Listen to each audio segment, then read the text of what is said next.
Okay, just some more playing around. I didn't show you the setup last time, but basically got 8-gauge wire going to the negative and the nichrome wire going to the positive.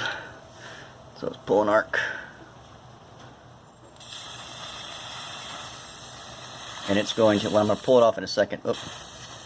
And it is going to, yeah, look at that. It's glowing red. Let's come off the side. Oop. Contrast. There we go.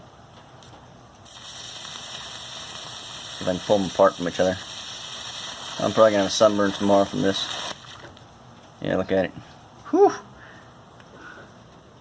Just melts it. That's why I put it on the plate.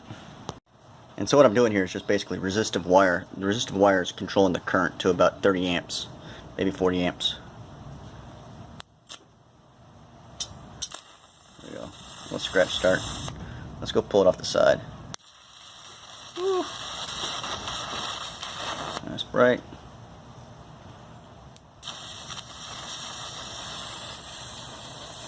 I wish I had a welding mask, but I don't have one right now.